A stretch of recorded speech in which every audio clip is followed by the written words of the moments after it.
Hello, Shining Lights. This is In with the editorial spice crew of Shining Otaku, and today it's pretty much going to be the start of a kind of a new segment on the channel.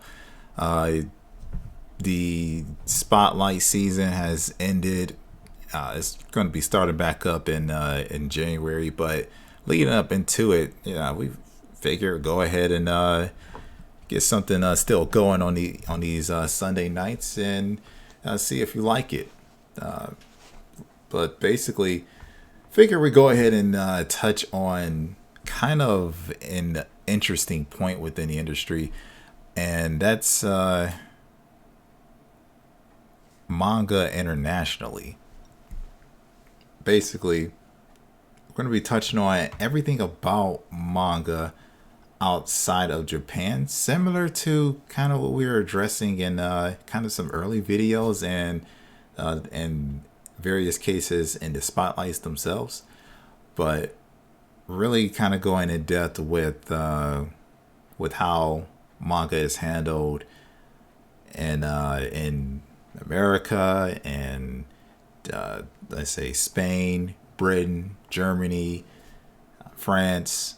Really kind of getting more in-depth look on the meaning or kind of how people interpret manga in these countries, and looking at more in depth at what they have to offer and what their current agenda and strikes are. Because one of the problematic cases with manga, or rather I should say manga inspired creators here in America, is that we there's a lot of us that one still refer to manga that's made here as, of course, just manga, the term manga, and our works here tend to reflect more so on a fan like basis, where we basically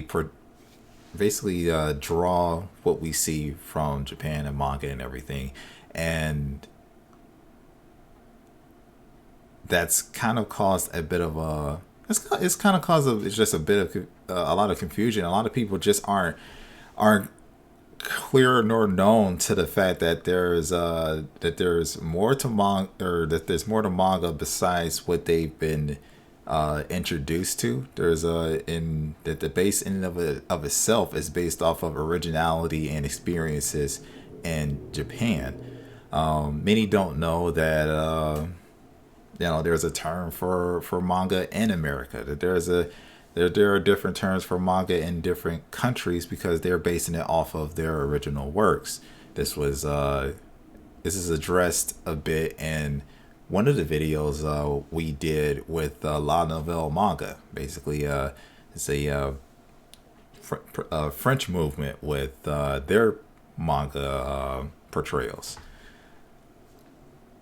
But not diving too much into that, I this is more so to give clarity to those individuals that are looking to take their or take their skill set to a professional level, and really get some understanding at basically what is available to them in this industry, and actually know, and really just to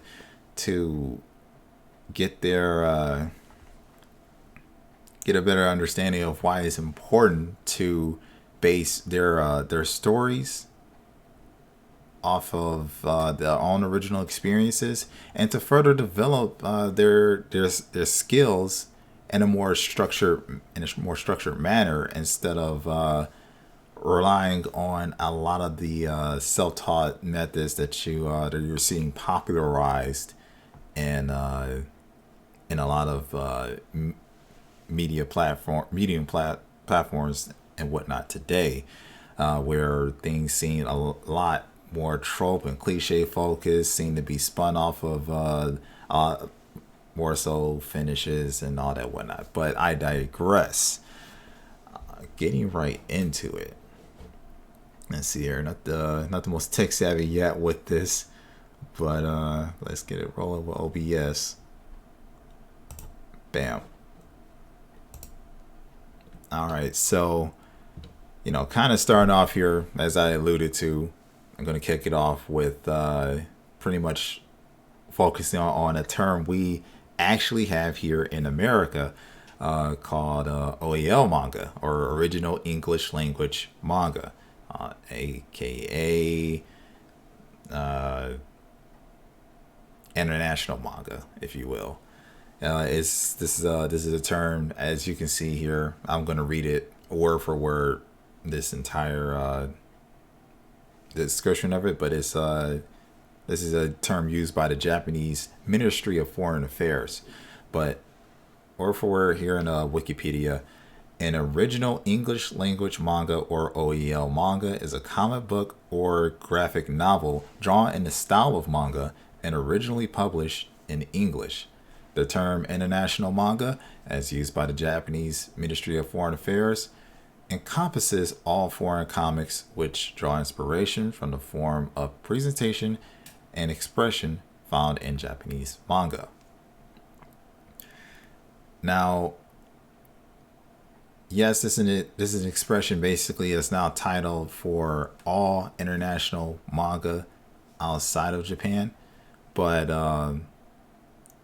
when it's referring to American manga, this is a lot of communities tend to use this terminology for it instead of purely saying American manga.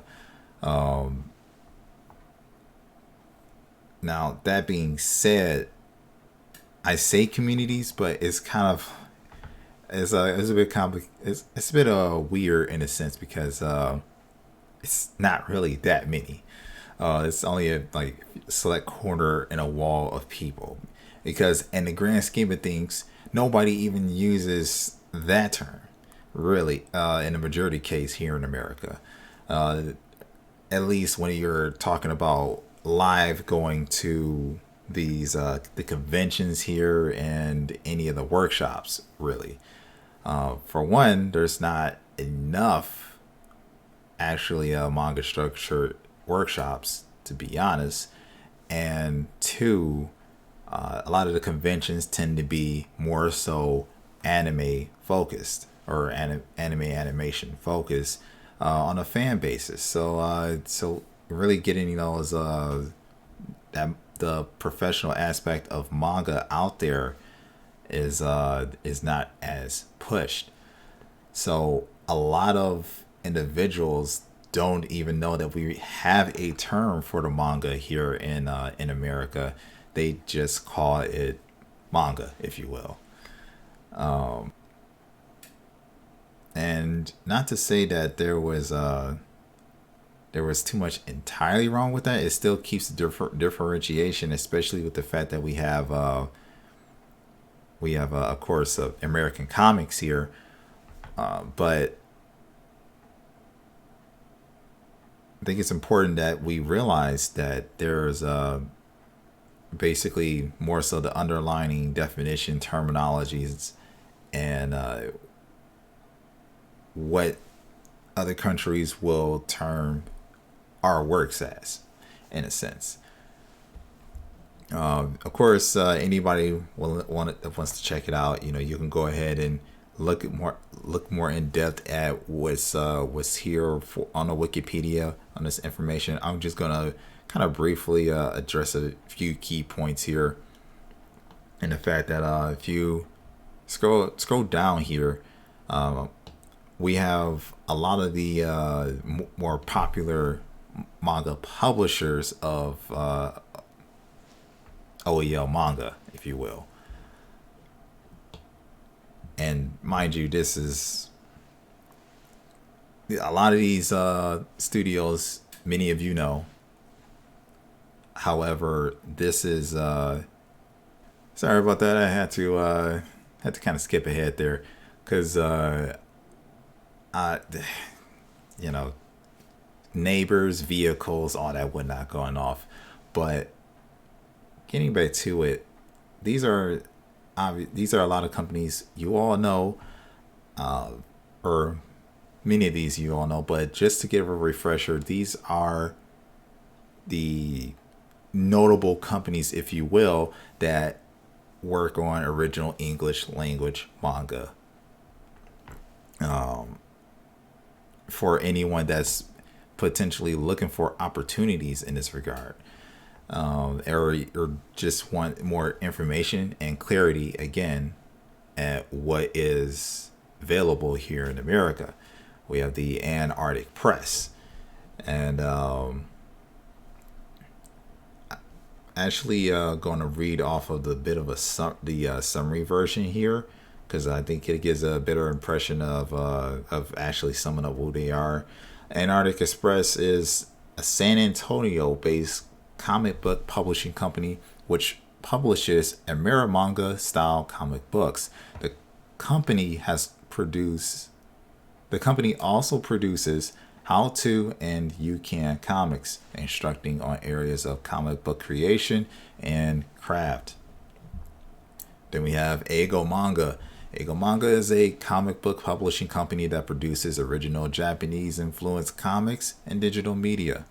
Eigo Manga has been underway since its conception in 2000. The company is based in San Francisco, California.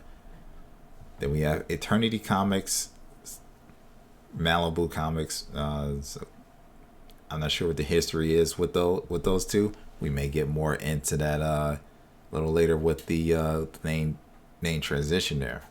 But for now, Malibu Comics Entertainment was an American comic book publisher active in the late 1980s and early 1990s. Best known for its Ultraverse line of superhero titles, notable titles under the Malibu label included Men in Black, Ultra Force, Nightman, and Exile. We have Kodansha. Kodansha is a Japanese privately held publishing company headquartered in Bunkyo, Tokyo. Kodansha is the largest Japanese publishing company, and it produces the manga magazines Nakayoshi Afternoon Evening, Weekly Shonen Magazine, and Bisatsu Shonen Magazine as well. Now, for those of you that may be confused, like, oh, well, Kodansha is based in Japan still. Well, yes, the parent company is, but Kodansha has broadened its horizons. If you'll notice in 2014 and 2007 in this description here. They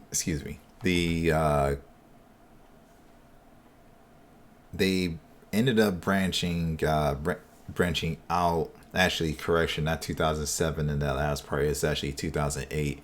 That they've basically further expanded within the U.S. itself. So Kodansha, does have a branch here in the U.S.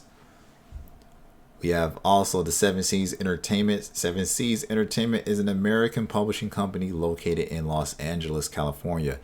It was originally dedicated to the publication of original manga, but now publishes licensed manga and light novels, as well as selected webcomics. The company is headed by Jason DeAngelis. Forgive me if I butchered the name. I'll have to make sure I got proper pronunciation of that. We have Studio Ironcat.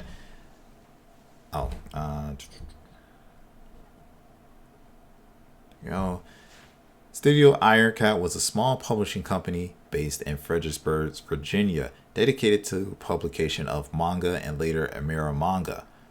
The company is most known for its publication of the first volume of Mega Tokyo, a prominent webcomic, as well as the flamboyant style of one of its Okay, so I did click into it, and it continues to say the style of one of its founders, Steve Barrett. So moving on, or last but not least, we have Tokyo Pop. Tokyo Pop is an American distributor, licensor, and publisher of anime, manga, manhwa, and Western manga-style works. The German publishing division produces German translations of licensed Japanese properties and original Japanese original English language manga, as well as original German language manga. It'll continue on to say. So yeah, right there you can basically get a grasp of basically what you got rolling with here in America as far as top publishers of original English language manga. Now, that's not to say that they all exclusively produce their own original works.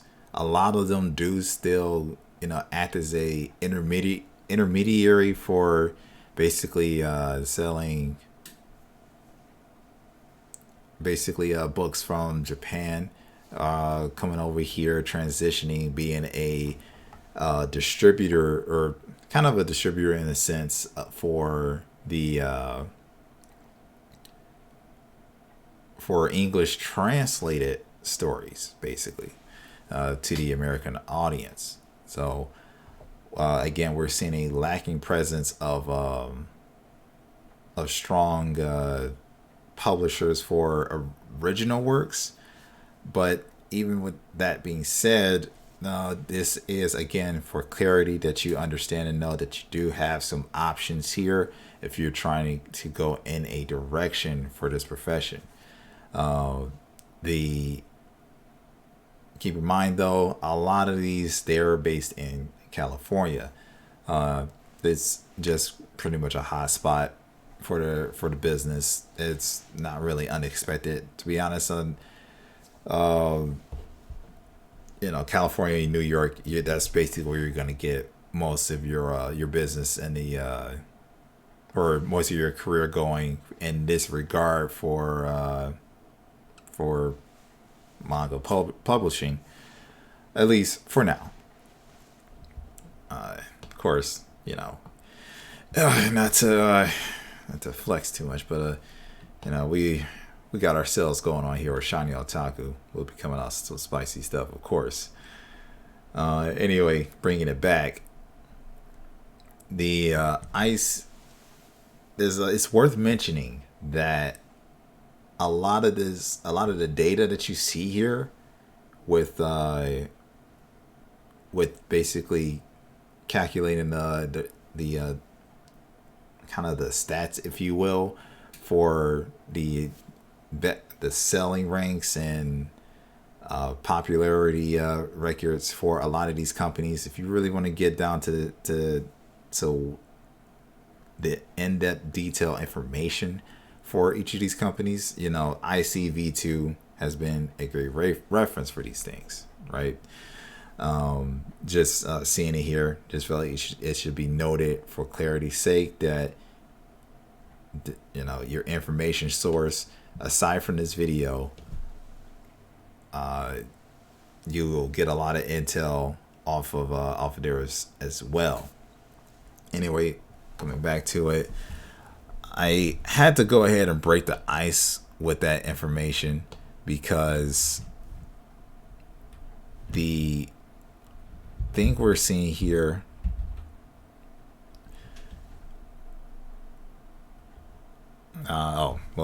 in case you were wondering, in the Urban Dictionary, original English language manga, since manga implies a Japanese author, artist, audience, the phrase OEL manga was created to accurately describe a genre of comics. It is drawn in the style of manga by an English-speaking individuals for an English-speaking audience. It is not a fan work of other Japanese comics. So again, we have a specific term here for basically works that are specifically made in English here in America, specifically for the English speaking audience, our audience here in America.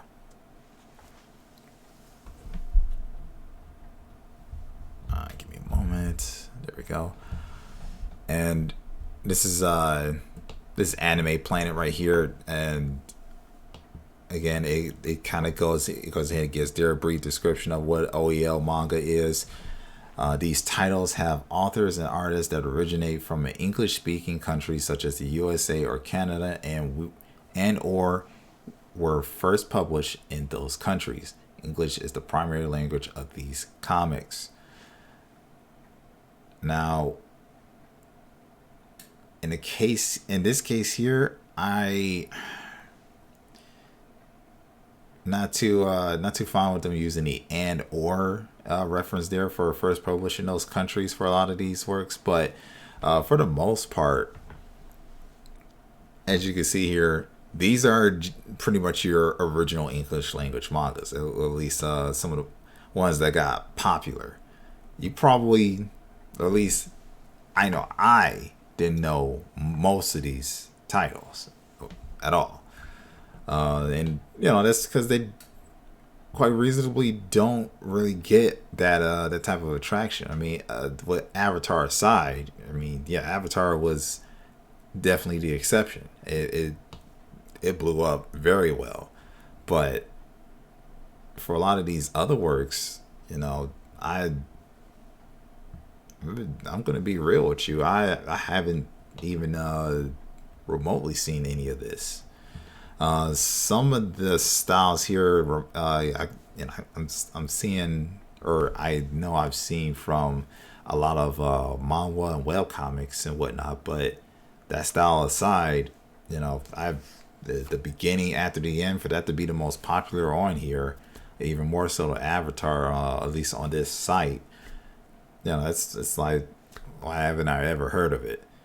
Of course, we know we're first to hear about a lot of other mangas out there that are Japanese based, but we really should have more clarity, more information network on all of these series that are originally made here, but using the manga style. These are creators that are actually working hard and doing their best to basically get this content out there.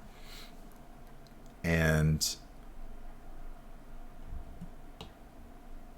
it just goes to show you that we really lacking kind of we're really lacking kind of a unified information source slash work, how should I put it,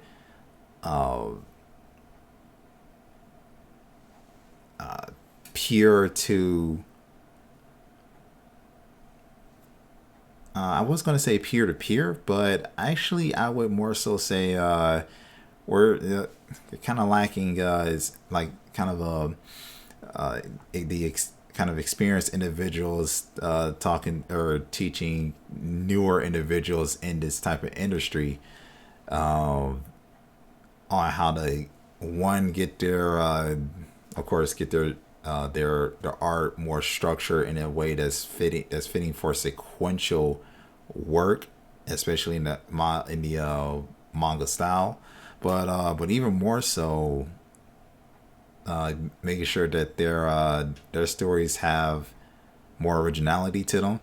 Some of these, they might not have been seen a light of day or seen as well of a light of day because maybe they're too fixated on trying to take the impression of other works or of a lot of what Japan's doing or a lot of manga they may have seen, instead of basing it more so on their experiences and whatnot. This is why we at Shiny Otaku really press the matter of working on your own originality, not just art style or anything of that nature. More so of the experience of the story itself. There's more to it, but really getting to the core of it. The story has to have. You have to have in a sense, research the matter or experience the matter yourself. Or maybe it's something you observed real time, but that's a key factor in getting and really getting your work out there. But even that aside, it some of these works here, I mean, I'm seeing a few that are more popular than Avatar series. They're probably compelling, and in that regard, that shows the kind of the bigger third one, the biggest third thing missing here is proper outreach for them. Basically, a proper circle to actually help them get see that light of day. And really, the start to getting there is kind of the purpose of this segment, if you will, is basically bringing light to this information, bringing light to what's really right there out there under your nose. When you're unaware, you're just getting into this, and you've got people giving you advice left and right, and a lot of these people may not even know what they're doing. Because again, this manga industry here in America is primarily dominated by a lot of fan work, if you will. So there's a lot of people that will try to that will say they know what they're doing, but in reality, not really know jack, if you will. But but this is one step at a time, and I'm going to be touching on other countries here so that we really get a look at others that are that may be in the same position as us in America in this regard, or actually in a better position, or maybe worse. We're going to be finding out. We're going to be seeing just how other countries are doing with manga, or how certain countries are dealing with having their own manga, because let's say manga from the U.S. and Japan, well, let's be real, more so Japan, is banned to them. So that's that'll conclude this episode. Guys, if you like the content, if you want to see more of this, go ahead, hit that like button, subscribe, comment, definitely share your thoughts. What do you think about this? Do you think we're in a good position with manga here in the U.S.? Do you think that we don't know enough? Are we in a bad state? Are we going downhill, uphill? Do we need more information on kind of how the processes are done? Does it need to get out there more? Just really share your thoughts. And are you curious about the about how other countries are doing it outside of Japan with the manga style specifically? Anyway, shining lights, I will catch you all later. Take care.